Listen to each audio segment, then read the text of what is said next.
Hey yo lur, bayangin deh sebuah hutan seluas 2 kali Jakarta, tempat gajah Sumatera masih berkeliaran, harimau masih berburu, dan pohon-pohon tua masih berdiri gagah. Tapi perlahan hancur karena ketamakan manusia. Kalau kamu terbang di atasnya, yang kamu lihat bukan lagi hutan, tapi hamparan sawit sejauh mata memandang, rapi, tapi malah mematikan.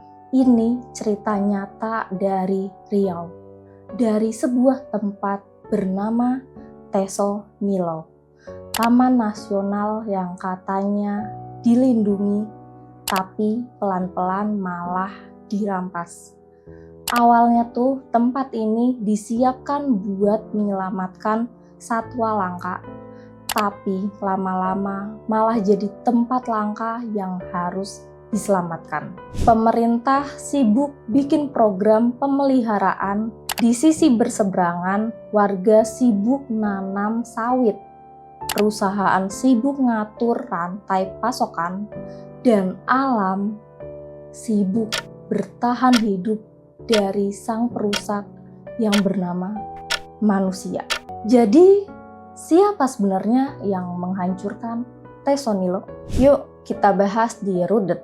Rudik Update insya Allah nggak bikin nambah mumet.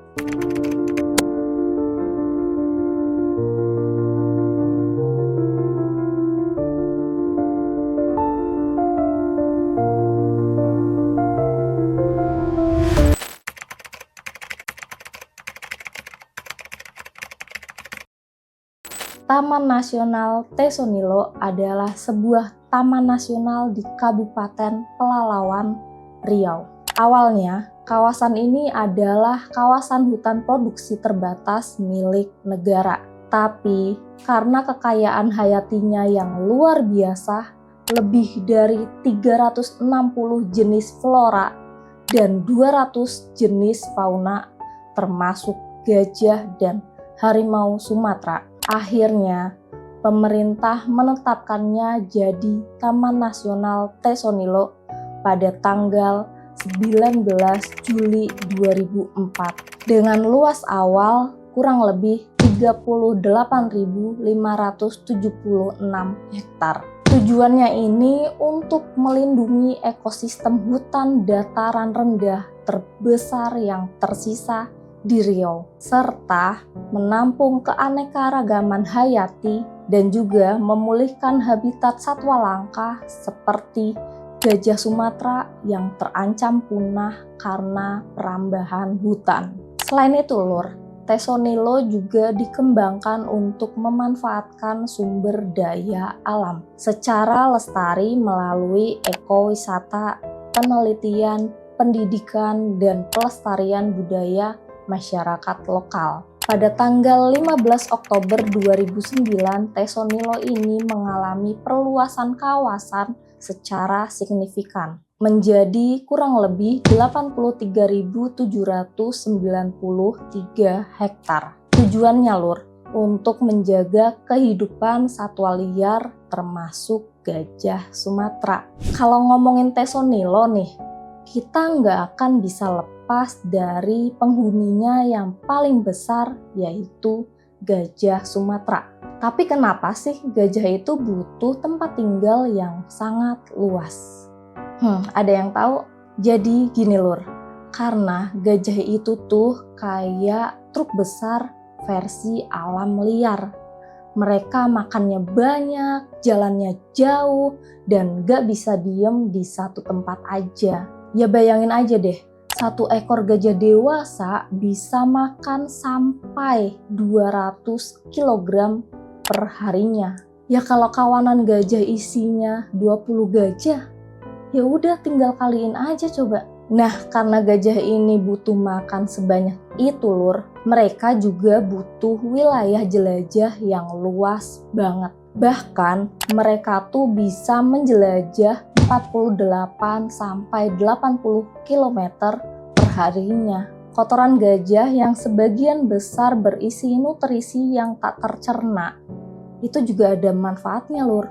Fungsinya sebagai pupuk alami yang memperkaya tanah serta menyebarkan biji tanaman. Tapi Lur, peran ekologis itu hanya bisa berjalan jika gajah memiliki ruang jelajah yang cukup luas. Nah, tapi kalau hutannya makin sempit atau malah ketutup kebun sawit, ya gajah nggak punya pilihan lain Lur, selain mereka masuk ke kampung atau permukiman. Dari situlah Lur, muncul istilah konflik antara manusia dan gajah.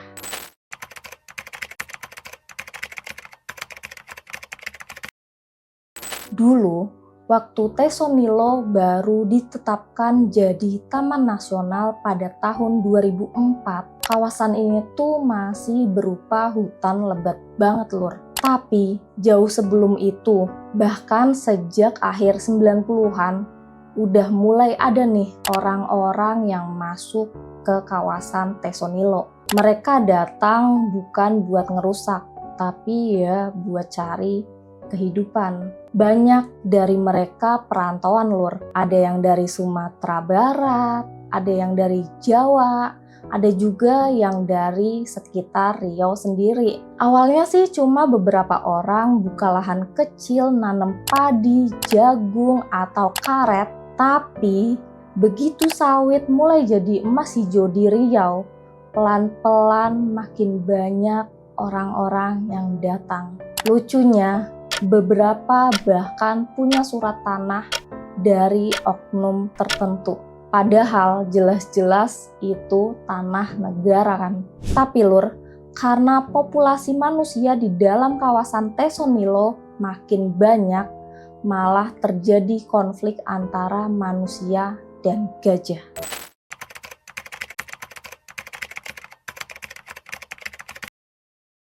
Begitu hutan Tesonilo makin sempit dan berubah jadi kebun sawit, jalur jelajah gajah otomatis kepotong kan. Gajah yang lapar akhirnya nyari makan ke kebun sawit atau ladang warga. Nah, disitulah Lur, masalah mulai timbul. Bagi warga, gajah ini dianggap hama besar yang bisa ngancurin kebun dalam semalaman. Bagi gajah, manusia cuma penghalang di tengah jalan mereka. Dan sayangnya, bentrok ini sering berakhir tragis Lur. Ada gajah yang mati diracun, kena jerat, bahkan ada juga yang dibakar. Dari tahun 2004 hingga Oktober 2012, menurut catatan WWF, ada 91 ekor gajah yang mati di Riau, yang sebagian besar disebabkan oleh konflik dan perburuan. Namun dari angka tersebut hanya satu kasus yang diproses secara hukum Lur, yaitu kematian gajah karena perburuan di Rokan Hulu pada Agustus 2005. Selain itu, populasi gajah juga menurun akibat kebakaran hutan. Khususnya pada bulan Juni 2012, ada sebaran beberapa titik api di kawasan Taman Tesonilo. Api ini bukan cuma ngerusak pohon, tapi juga menghilangkan sumber makanan gajah. Jadi, gajah yang selamat pun sering kelaparan atau pindah ke daerah lain, makin jauh dari habitat aslinya Lur. Menurut juru WWF Riau, kawasan hutan Tesonilo memang rawan kebakaran Lur, karena banyak lahan yang diambil oleh pembalak liar. Apalagi Lur, cuaca yang panas sangat mendukung bagi pembalak liar untuk membakar hutan yang kemudian ditanami kelapa sawit.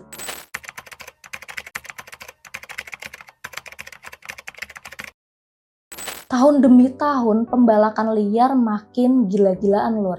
Data dari WWF menyebut pada tahun 2012, sekitar 52.000 hektar kawasan Tesonilo sudah berubah jadi kebun sawit ilegal.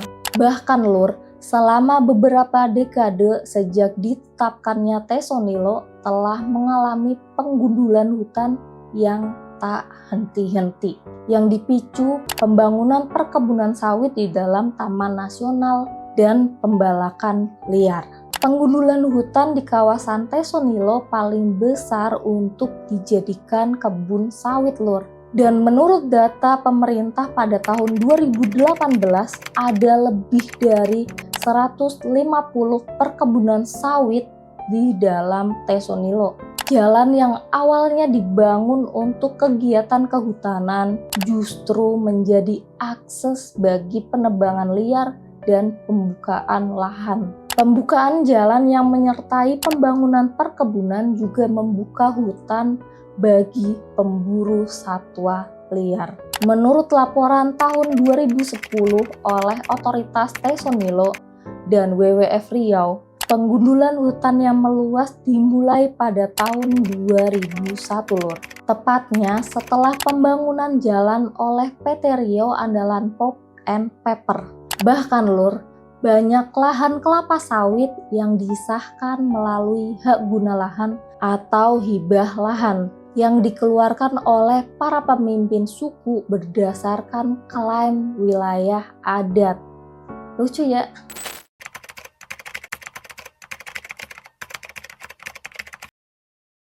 Sebelum penunjukan Tesonilo pada tahun 2004, kawasan ini tuh tunduk pada berbagai klaim dan izin lahan, Lur, termasuk hak adat atas tanah oleh suku Petalangan dan izin hutan tanam industri atau HTI, serta penebangan kayu hak pengusaha hutan atau HPH. Pada akhir November 2010 dilaksanakan operasi besar, Lur.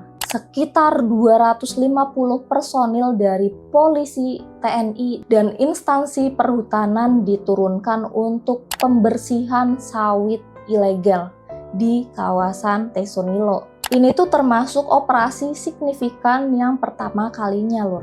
Hasil awalnya perkebunan sawit ilegal seluas 63 hektar berhasil dibabat, Lur. Pemerintah pun berniat melanjutkan operasi secara intensif sebagai bentuk komitmen terhadap perlindungan taman nasional. Tapi, Lur, konflik antara masyarakat pendatang, komunitas lokal adat dengan klaim ulayat, perusahaan, dan juga negara makin kompleks. Dari bulan Mei sampai bulan Juli 2025, lebih dari 775 hektar kebun sawit ilegal di kawasan Tesonilo dibongkar sebagai bagian dari upaya pemulihan dan upaya penyelamatan habitat satwa.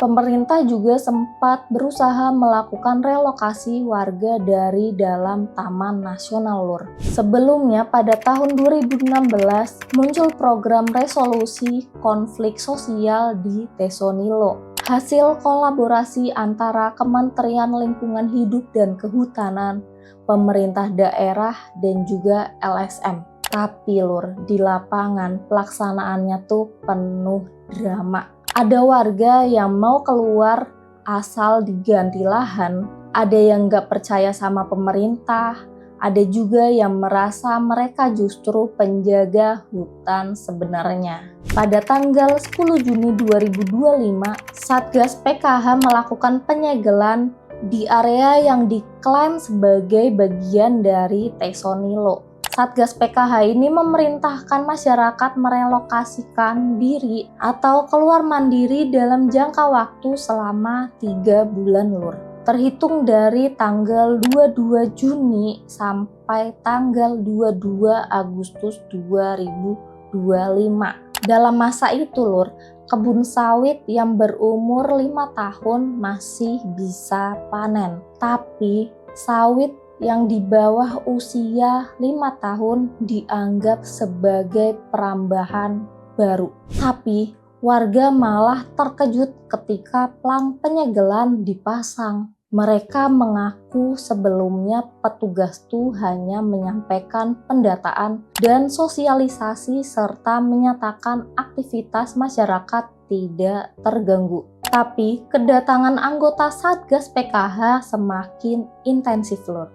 Bahkan sampai membawa senjata laras panjang. Tanaman sawit juga dimusnahkan, pabrik dilarang membeli buah sawit dari kawasan Tesonilo, dan PLN diminta memutus aliran listrik. Bahkan Lur, larangan penerimaan murid baru di sekolah negeri dalam kawasan Tesonilo juga diberlakukan. Ya gimana ya Lur ya? Ya mau nggak mau sih ya, masa kalian mau sih cuma bisa ngelihat gajah di kebun binatang aja.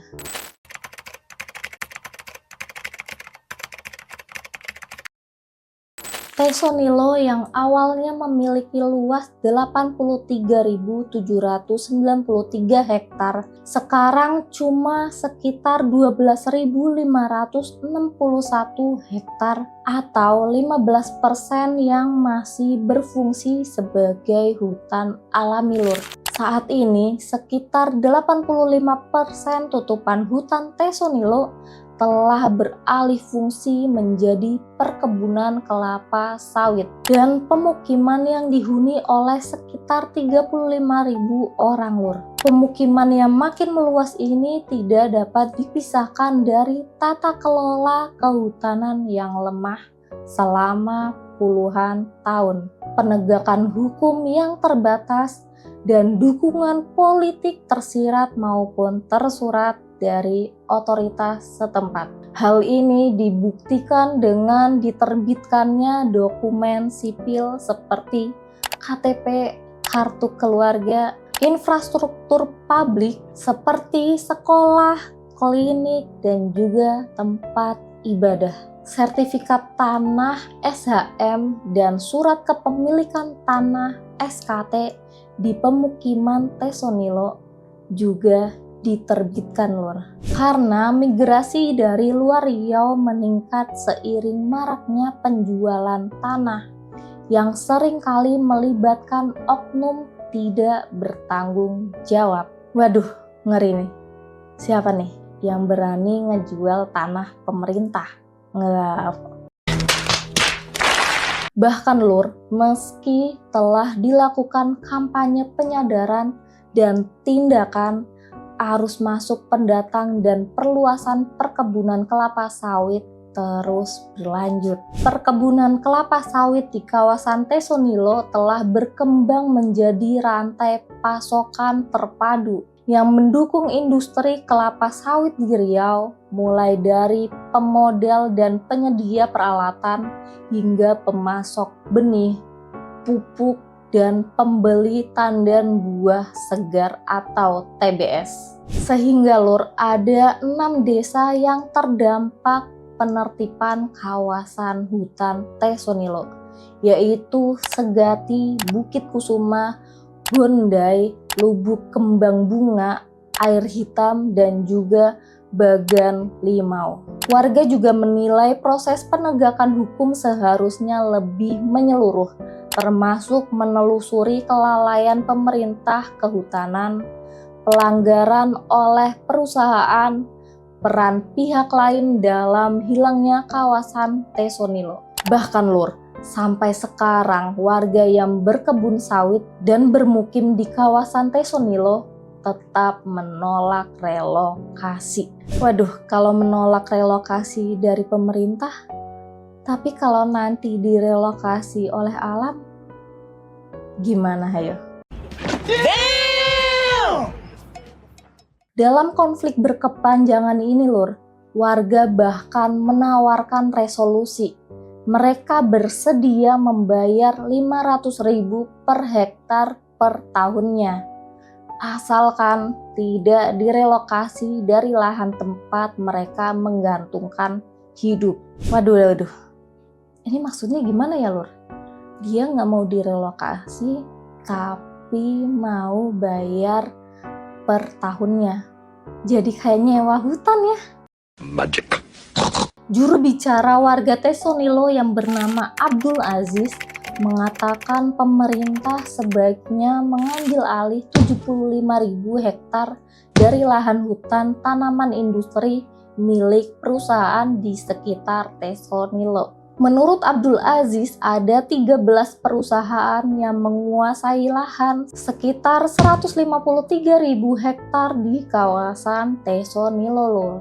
Perusahaan itu juga terindikasi melanggar, mulai dari melanggar syarat lokasi hingga terindikasi sampai sekarang masih hanya memiliki SK penunjukan aja lur. Ia juga menilai tidak ada keadilan jika perusahaan dengan dugaan pelanggaran dibiarkan aja. Karena 35.000 jiwa hanya menguasai sekitar 40.000 hektar. Dan juga masyarakat hanya meminta penertiban kawasan dilakukan secara adil, transparan, dan berbasis hukum. Tesonilo bukan cuma soal hutan yang hilang, tapi juga tentang manusia yang terlalu pintar mencari alasan buat menebang alam demi kemajuan. Di atas kertas, Tesonilo memang taman nasional lur, tapi di lapangan ia lebih mirip taman kepentingan. Apalagi ada ekonomi, politik, dan rasa lapar yang gak pernah benar-benar kenyang. Setiap tahun pemerintah datang dengan program-programnya, LSM datang dengan proyek-proyeknya, warga datang dengan cangkulnya, dan gajah datang karena mereka lapar. Semua tuh datang dengan alasan yang sama, yaitu bertahan hidup. Bedanya, manusia bisa pindah kalau tempatnya dirusak. Sedangkan gajah, dia nggak punya tempat lain selain hutan. Di berita kita baca konflik antara manusia dan gajah. Padahal lur, kalau dipikir-pikir, gajah nggak pernah mengusir manusia dari rumahnya. Justru manusialah yang bangun rumah di jalur mereka. Mungkin yang perlu diselamatkan bukan hutannya, tapi kesadaran manusia. Karena di akhir cerita, alam tetap selalu jadi pemenang. So, thanks banget nih buat kalian yang udah nemenin aku dari awal sampai akhir video. Like jika kalian suka video ini ya. Jangan lupa komen and di subscribe. Semoga hari kalian menyenangkan walau terkadang melelahkan dan juga membagongkan. Hadapi semuanya dengan senyuman. Nama aku Tika. See you at next video. Bye.